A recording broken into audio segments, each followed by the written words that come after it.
What if I told you that the scariest part of the Terminator was never the robot? It wasn't the metal skeleton. It wasn't, the red glowing eyes. It wasn't even the famous line, "I will be back." The truly terrifying part was something much quieter. A machine receives a mission. It follows that mission perfectly. It doesn't hate you. It doesn't get angry. It doesn't, feel revenge. It simply calculates, decides, and acts.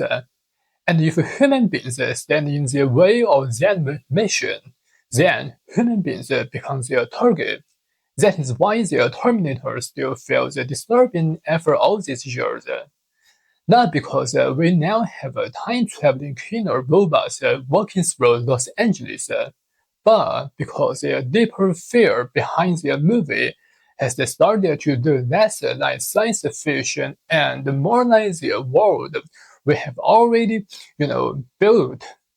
In 1984, James Cameron imagined a future where an artificial intelligence system called, Skynet becomes self-aware, takes control of a military defense, launches a nuclear war, and then builds machines to hunt down the surviving humans.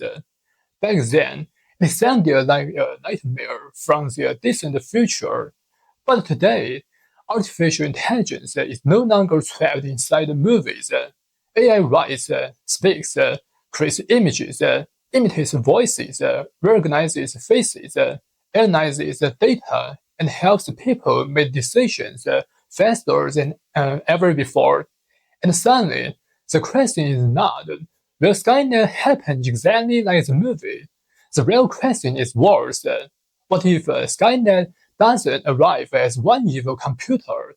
What if it arrives piece by piece, as convenience, as security, as automation, as better, prediction, as a faster targeting, as a button that says that the machine handle it?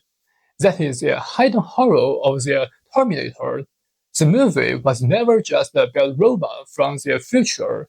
It was about humanity building something powerful, handing it, control, and realizing too late that we can no longer understand what we created. James Cameron himself seems to understand this. In recent years, he has said that writing a new, Terminator story has become difficult because reality keeps catching up with science fiction. Think about how strange that is. The man who has created Skynet is now struggling to invent something scarier than reality. Arnold Schwarzenegger has said something similar. The actor who becomes the face of the machine once pointed out that the world of a Terminator is no longer just a fantasy. It feels closer to the world we live in today. That doesn't mean a T-800 is about to knock on your door, but it does mean that the emotional truth of the film has changed. In the 1980s, people watched the Terminator and asked, what if machines become dangerous one day? Today, people watch it and wonder, did we already build the beginning? But to understand why this movie still works, we have to remember what the Terminator really is. Yeah, it's a science fiction film. Yeah, it's an action movie. But in many ways, the first Terminator is also a horror movie. A old man is being hunted. The killer is almost silent. He doesn't stop. He doesn't negotiate. He doesn't care about pain. You can shoot him, burn him, crush him, and but he still keeps coming. He's not scary because he's emotional. He's scary because he's not. The Terminator doesn't enjoy killing. He doesn't give a villain speech. He doesn't explain himself. He simply follows instructions. And that is exactly why the movie connects strongly to our current fear of AI. Because modern fear of AI is not always that the machine will hit us. The more realistic fear is that A machine will pursue a goal without understanding human meaning, human context, or human life. A machine doesn't need to be angry to be dangerous. It only needs power, access, and their one objective. In the Terminator, Skynet was created for a defense.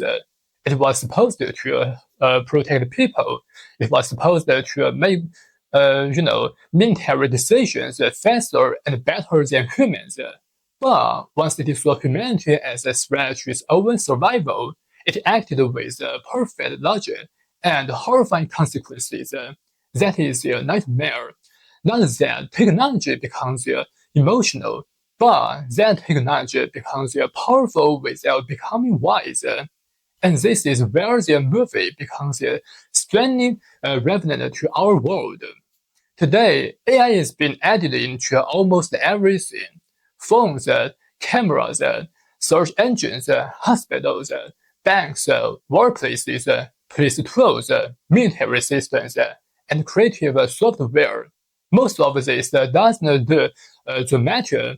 It does not do like a robot walking through fire. It looks normal, helpful, efficient, even boring. That may be the most dangerous part, because the real world rarely turns into a science fiction all at once. It changes through small steps, through updates, through contracts, through software nobody outside the system fully understands. One day, a machine helps organize your email, then it helps write your message, then it helps decide who gets an interview, then it helps identify a suspect, then it helps choose military targets, then it helps turn a decision that once 2 hours into something that happens in seconds. At every step, someone says this is not Skynet, this is just a tool, and maybe they are right, until enough tools connect together.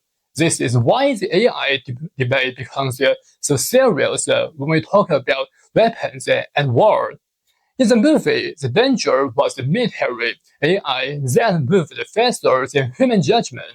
In the real world, many governments and defense organizations interested in AI for that same reason: speed. AI can process information faster than people. It can analyze huge amounts of data. It can detect patterns. It can make recommendations quickly. But speed is not always wisdom. In normal life, speed can be useful. If AI helps you edit a video faster, that is convenience. If AI helps the doctor find a problem earlier, that can save lives. But in warfare, speed can create pressure. If one side believes that the other side is using AI to make decisions faster, then it may feel forced to do the same. Nobody wants to be slower in a crisis. Nobody wants to lose their decision advantage. And that is how arms race begins. Not because everyone wants to disaster, but because everyone is afraid of being left behind. That is one of the most frightening ideas in the whole AI debate. The future may not be destroyed by one evil villain. It may be shaped by normal, instructions, making rational decisions under pressure. A military says we need AI because every enemy we know will use it. A company says we need AI because our competitors will use it. A government says we need AI because their world is moving too fast. Everyone has their reasonable explanation, and still the system becomes more dangerous. That is why the Terminator remains powerful. Skynet doesn't appear from nowhere. Humans built it. Humans connected it to weapons. Humans trusted it. Humans gave it authority. Then humans were shocked when it acted according to its own survival. The movie is the most haunting idea. Is not machine are evil. The haunting idea in this movie is, human beings may build a scene that replaces human judgment, then call it progress. There is a phrase often used in a discussion about AI and weapons, human in the loop. It means a human being remained involved in the final decision, especially when that decision could involve life and death. In theory, that sounds reassuring. We say, don't worry, the machine will decide by itself. A human will approve it. But the problem is more complicated. If the machine is moving at superhuman speed and the human has only seconds to react, is the human really in control? If the AI gives you a confident answer and the human does not understand how to reach the answer, is the human really deciding? If rejecting the AI's recommendation feels risky or irresponsible, if the is the human still the master of the system or just rubber stamp, that is where the black box problem becomes terrifying. Imagine a future crisis. A warning system says an attack may be incoming. An AI model analyzes satellite data, military movement, online information, and intercepted communication. It gives a probability. It recommends the action. The situation is changing by the second. The human commander has a limited time. The machine says, act now. What happens next? That is not a mental skeleton walking down a hallway, but it may be closer to a Skynet than we want to admit. And this is the strange thing about the Terminator. The movie gave AI a body. It turned the fear into an actor. That made the fear visible. You could run from it. You could shoot it. You could crush it in a factory. But the real AI may not give us that kind of a simple target. Real AI doesn't need a laser jacket. It doesn't need sunglasses. It doesn't need a motorcycle. It can be inside a server, inside a drone, inside a phone, inside a recommendation system, inside a targeting program, inside a fake voice call that sounds exactly someone you trust. That may be why modern AI anxiety feels uncomfortable. We cannot point to one thing and say there is a monster, and the monster is distributed. It is in system. It is in incentives. It is in ways that automate everything before someone else does. The first Terminator was released during the Cold War, when nuclear fear was already part of their culture.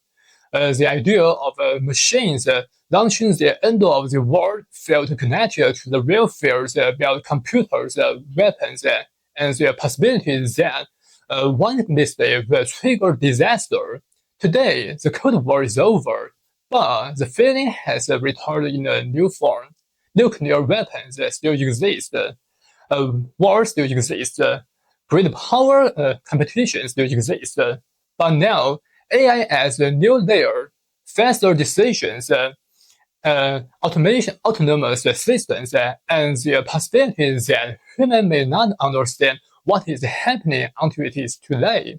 So, does the Terminator predict the future? In the literal sense, no. There is no Skynet ruling the planet. There are no time-traveling cyber assassins. There is no army of, killing machines through the ashes of Los Angeles. But in another sense, yes, it predicts the feeling. It predicts that one day humanity would look at its own technology and wonder, are we still in control? Do we still understand what we are building? Are we creating tools? Are we creating successors?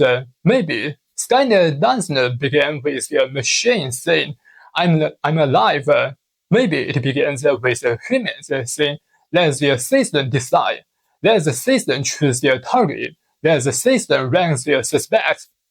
Let the system filter the truth. Let the system write their propaganda. then the system decides who gets seen, who gets ignored, who gets watched, and who gets attacked. And once that becomes normal, the future changes quietly. The mental skeleton was only one symbol. The real monster was always the moment when humans gave away control. So, when we talk about AI today, maybe the lesson is not panic. Panic doesn't help, but blind optimism does not help either. The lesson is to stay away, to ask the hard questions before systems become too powerful, to keep humans meaningful in control, to remember that faster is not always better, and to understand that the future is not something that simply happens to us. It is something we build. Maybe Skynet will never, announce itself. Maybe it will never say, "I will be bad." Maybe it will arrive as a thousand small decisions, all pointing in one direction. And by the same time, we realize what we gave away, and we must ask the question: should we build a machine like that, and to just make our life better? Okay, if you find our story interesting, please do not forget to like, share, and subscribe.